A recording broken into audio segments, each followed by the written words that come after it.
আজ আমরা পুরো জাতি একসঙ্গে স্মরণ করছি এমন একদিন যা এদেশের ইতিহাসে গভীর ছাপ রেখে গেছে।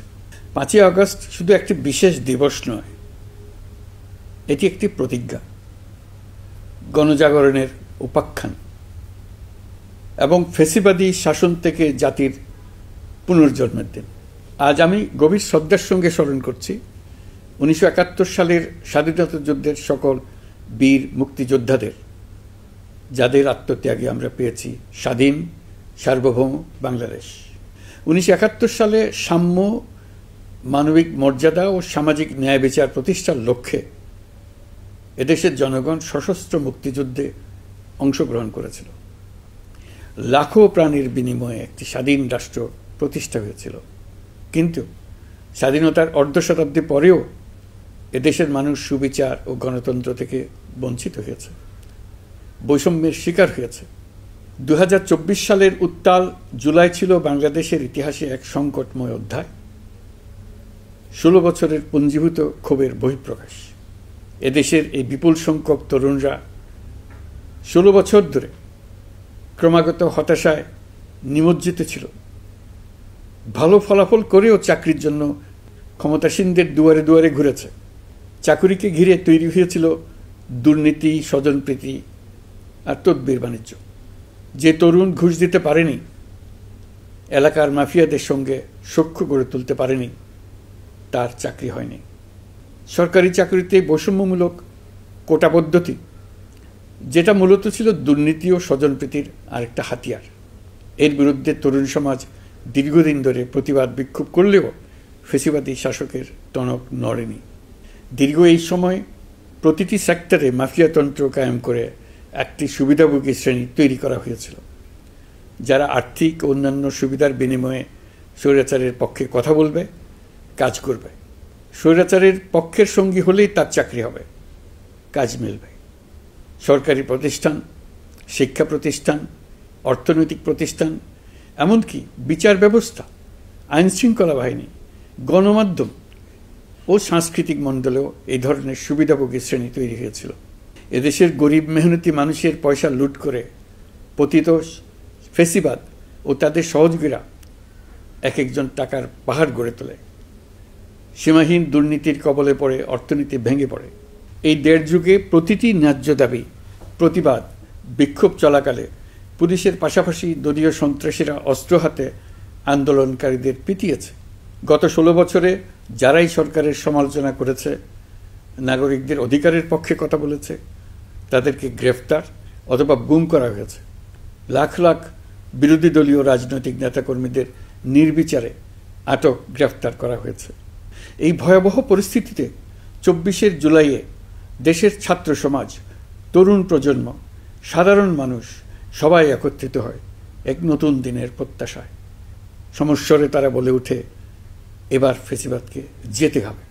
তবু দেশের মানুষের বুকে গুলি চালিয়ে শেষ পর্যন্ত ক্ষমতা আঁকড়ে ধরে রাখতে চেয়েছিল ফ্যাসিবাদী সরকার। তারা নির্বিচারে গুলি করেছে, গ্রেপ্তার করেছে, ইন্টারনেট বন্ধ করে হত্যাকাণ্ডের তথ্য লুকাতে চেয়েছে। রাতের অন্ধকারে এলাকায় এলাকায় অভিযান চালিয়ে ছাত্রদের আটক করেছে।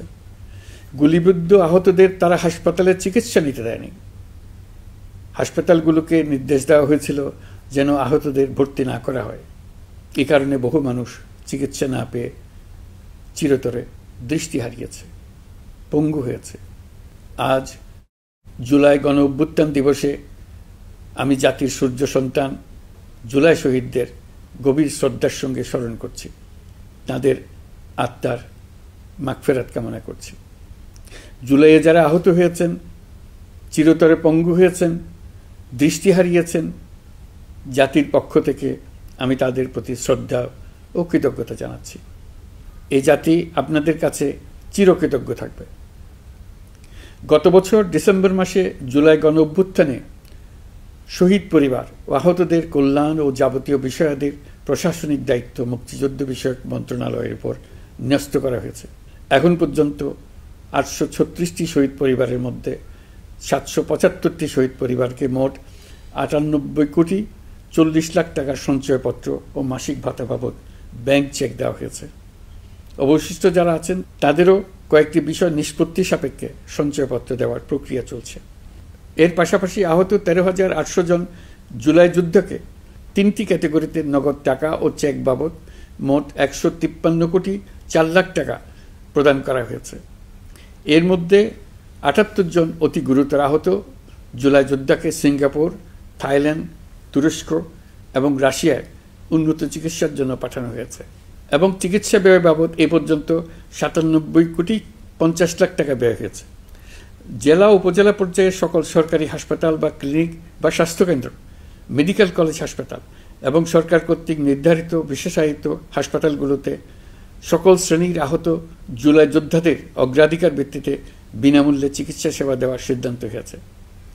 সরকারের পক্ষ থেকে জুলাই শহীদ ও আহতদের জন্য আরও নানা উদ্যোগ নেওয়া হচ্ছে। তবে জুলাইয়ের মহানায়কদের আত্মত্যাগ তখনই সার্থক হবে যখন এই দেশকে আমরা একটি সত্যিকারের জনকল্যাণকর দেশ হিসেবে গড়ে তুলতে পারব। আজ আমরা কেবল অতীত স্মরণ করতে আসিনি, আমরা একটি শপথ গ্রহণ করতে এসেছি। শপথ এই, আমরা কোনো ধরনের নিপীড়নের কাছে মাথা নোয়াব না। আমরা প্রতিষ্ঠা করব একটা জবাবদিহিমূলক, মানবিক, গণতান্ত্রিক এবং বৈষম্যহীন রাষ্ট্র, এমন রাষ্ট্র যা সবসময় জনকল্যাণে কাজ করবে। জুলাই শহীদদের আত্মত্যাগ আমরা বৃথা যেতে দেব না। তাদের আত্মত্যাগই হবে আমাদের পথ চলার প্রেরণা, তাদের স্বপ্নই হবে আমাদের আগামী বাংলাদেশের নির্মাণ রেখা। আজকের এই দিনে এটাই হোক আমাদের শপথ। মহান আল্লাহ আমাদের সহায় হন।